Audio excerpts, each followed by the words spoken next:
Hello বন্ধুরা, কেমন আছেন সবাই? আশা করি ভালোই আছেন। হরে কৃষ্ণ। সনাতনী আয়নায় আপনাদের সকলকে স্বাগতম। আজ আমি দুটি বিষয় নিয়ে আলোচনা করব। প্রথমত হলো ফুল তোলার নিয়ম এবং কোন দেবতার বা কোন ভগবানের কোন ফুল প্রিয়।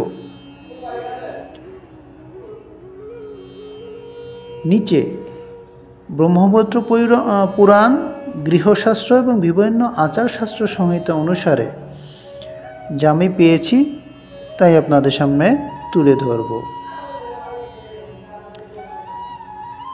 সূর্যোদয়ের আগে ভোরবেলা ফুল তোলা উত্তম, সন্ধ্যার পরে ফুল তোলা ঠিক নয়।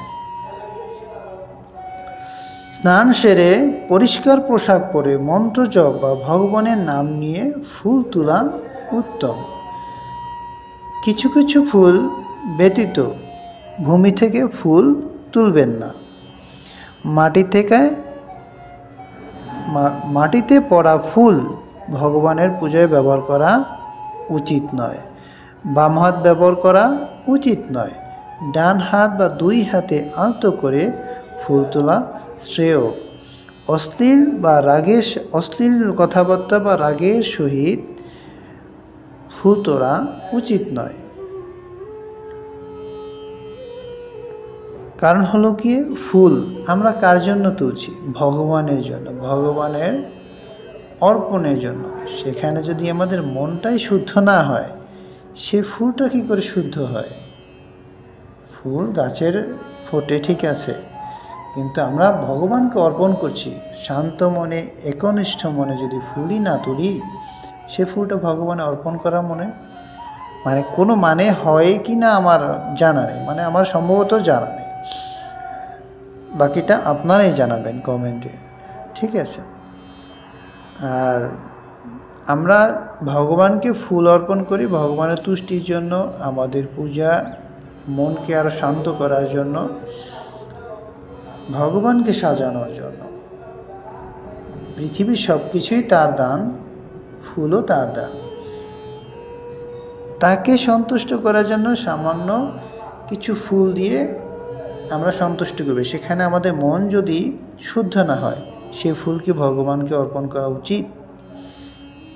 যাই হোক, এখন আমরা দেখব কোন দেবতার কোন ফুল বেশি প্রিয়।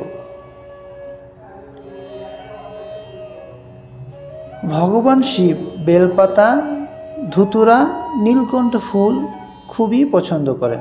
এখানে নীলকণ্ঠ ফুলে আর একটি নাম আছে, অপরাজিতা।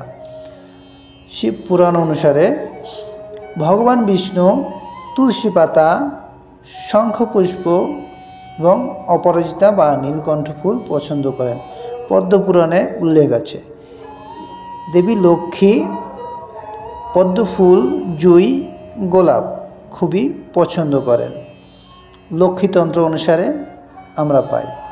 দেবী দুর্গা লাল জবা, হিবিস্কাস চণ্ডীতে উল্লেখ আছে। ভগবান গণেশ বা সিদ্ধিদাতা গণেশ, আমরা যাকে বলি গণপতি বাপ্পা মৌরিয়া।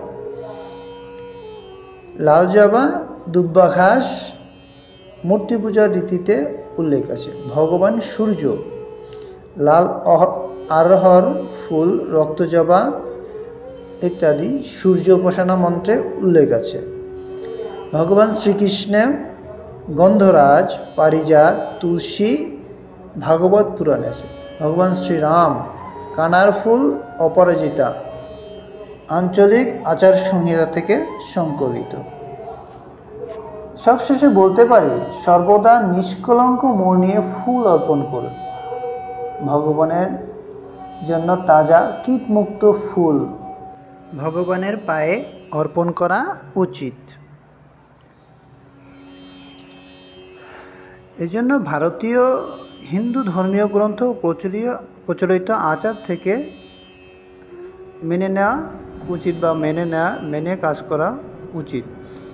স্থানীয় রীতি বা মন্দিরের নিয়ম ভিন্ন হতে পারে, তাই নিজের পরিবারের বা মন্দিরের পুরোহিতের পরামর্শ মেনে নিতে পারেন আপনি।